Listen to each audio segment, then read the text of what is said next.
नमस्कार, स्वागत है साहित्यिक झरोखा चैनल पर। आज हम करेंगे सूरदास के पद व्याख्या भाग 10।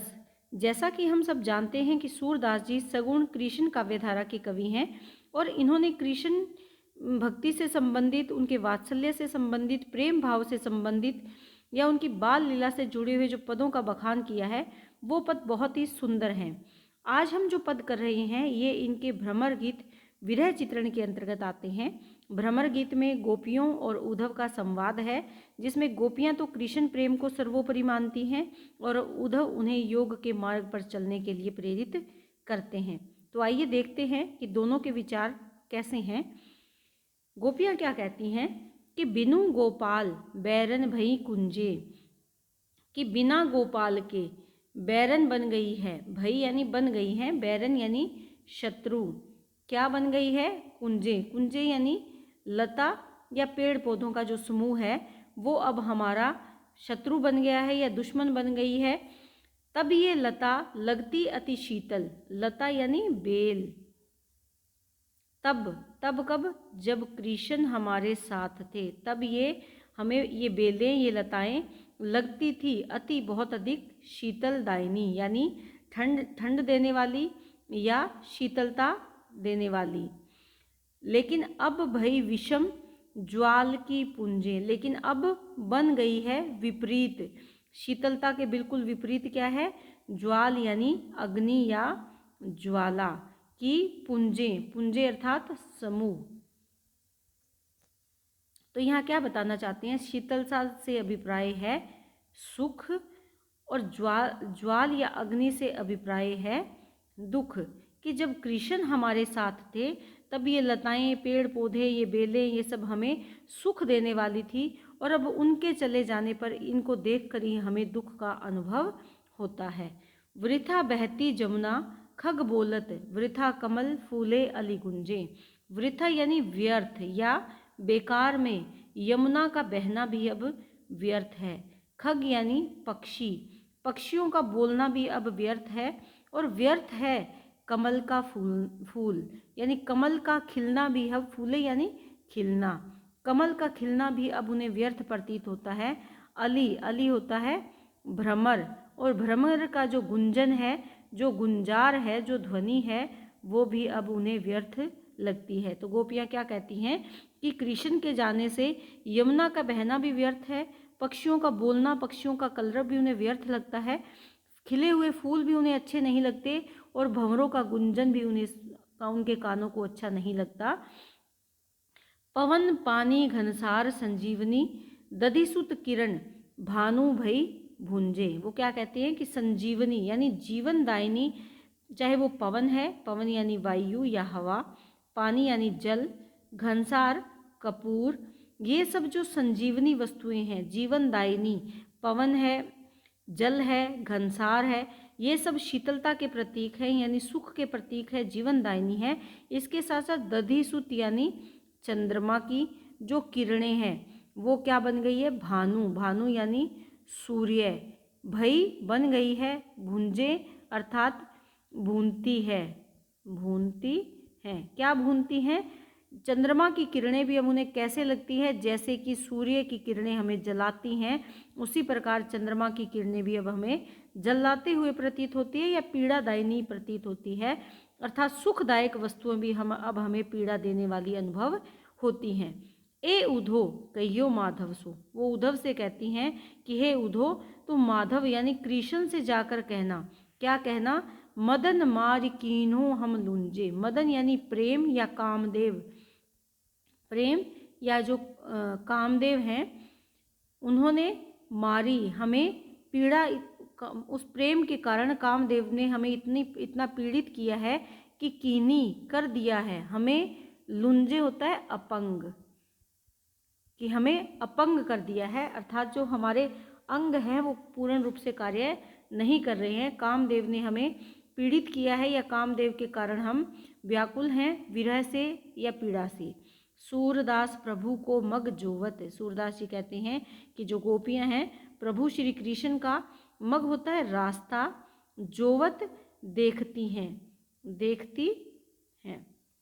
अखियां भई, और रास्ता देखते देखते आंखें क्या बन गई हैं, वर्ण, उनका वर्ण ऐसा ही हो गया है आंखों का, जो गुंजे। गुंजा एक फल का नाम है, गुंजा जो लाल रंग लिए होता है, कि हमारी आंखें कैसी हो गई है, गूंजे फल के समान बन गई है। वर्ण का मतलब वो वैसी हो गई हैं, कैसी, गुंजा फल के समान हमारी आंख लालिमा लिए हुए लाल हो गई हैं या गुंजा फल प्रतीत होती हैं, क्योंकि हम निरंतर बिना पल के झपकाए कृष्ण के आने के लिए उनका रास्ता देख रही हैं। तो यहाँ पर गोपियों ने अपने विरह भाव को व्यक्त किया है कि कैसे प्रकृति जो कभी कृष्ण के रहते हुए वो उन्हें सुहाती थी, अच्छी लगती थी, अब कृष्ण के चले जाने पर वही प्रकृति उनकी शत्रु बन गई है या उनको पीड़ा प्रदान करती है। आगे क्या कहते हैं, उधो न हम विरही ना तुम दास। गोपियाँ उद्धव से कहती है कि न तो हम विरहणी हैं और ना ही तुम सच्चे दास हो, कि ना तो हम सच्ची विरहणियाँ हैं और ना ही तुम सच्चे दास हो। कहत सुनत घट प्राण रहत हैं, हरि तजी भजूं आकाश।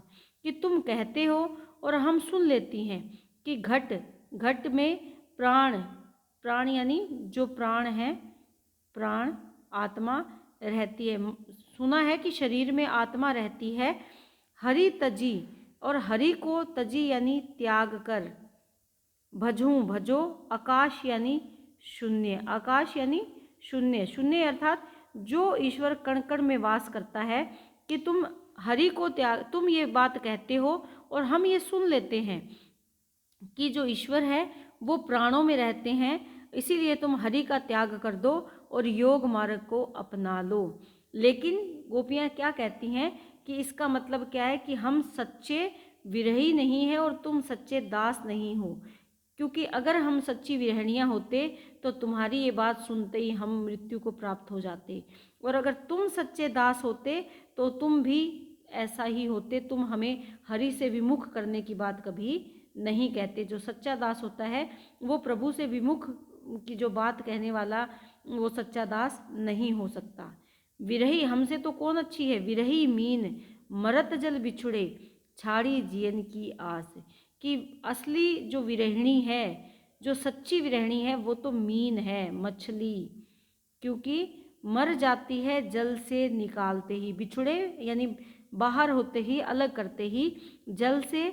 जब वो मछली को जल से अलग कर दिया जाता है तो क्या हो जाती है, वो मर जाती है, छाड़ी छोड़ देती है जीने की आस, यानी उसके जीने की आशा समाप्त हो जाती है। क्यों हो जाती है, क्योंकि वो एक सच्ची विरहिणी है। दास भाव नहीं तजत पपीहा, वरु सही रहत प्यास। और दासता के भाव को पपीहा कभी नहीं तजता यानी त्याग करता। कि क्या त्याग नहीं, कैसे भाव को, दासता के भाव को, कि सच्चा दास कौन है, सच्चा दास तो पपीहा है, वो अपने हृदय में जो दासता का भाव है उसे कभी त्याग नहीं करता। वरु, वरु चाहे, चाहे सही रहत प्यास, सहनी पड़े रहत सहता रहे क्या प्यास।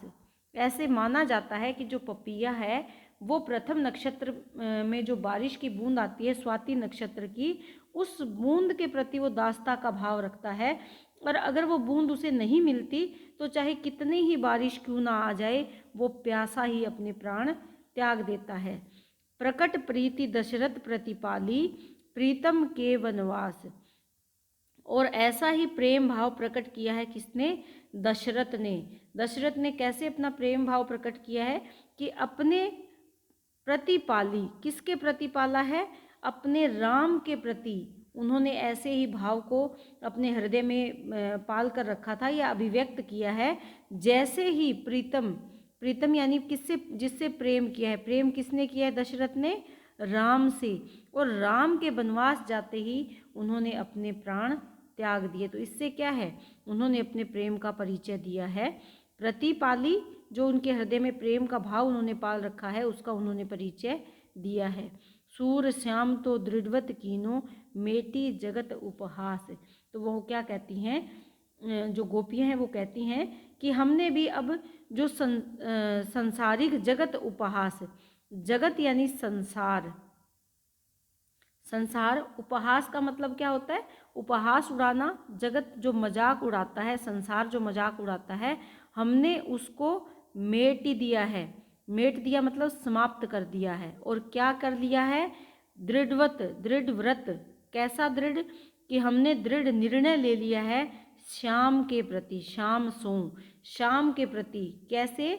कि हम तो सिर्फ श्याम से प्रेम करती हैं और इसीलिए हमने सभी प्रकार के जो जगत के या संसार की लोक लाज है उन सब का हमने त्याग कर दिया है।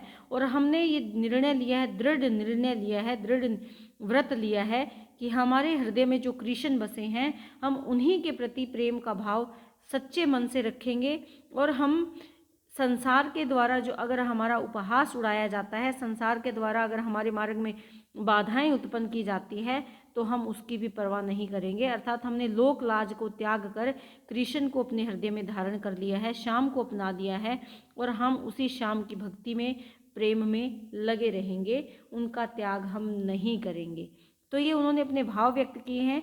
उद्धव को बताया है कि उनके हृदय में तो कृष्ण बसे हैं और वो चाहे कितना भी प्रयास क्यों ना कर ले, गोपियाँ कृष्ण का त्याग नहीं करेगी। और यहाँ पर उन्होंने अलग अलग उदाहरण देकर ये बताने का प्रयास किया है, चाहे वो मछली के माध्यम से बताने का प्रयास किया है, पपीहे के माध्यम से किया है, दशरथ के माध्यम से किया है। ये उदाहरण दिए हैं कि सत्य प्रेम और सत्य दासता तो यही है और हमें इसी का पालन करना चाहिए। अगर हम इनका पालन नहीं करते हैं तो ना तो हम सच्ची विरहिणी हैं और ना ही तुम सच्चे दास हो। तो उम्मीद करती हूँ कि हमारी जो ये व्याख्या है ये आपको बहुत अच्छे से समझ में आ रही हैं। इसके लिए कि ये जो व्याख्या मैं करवा रही हूँ ये आपके और भी दोस्तों के पास पहुँचनी चाहिए। अगर उनकी किसी भी सिलेबस में कोई प्रॉब्लम है तो वो अपनी जो समस्याएं हैं उनका समाधान कर पाए। इसलिए चैनल को लाइक करें और शेयर और सब्सक्राइब करें। बहुत बहुत धन्यवाद।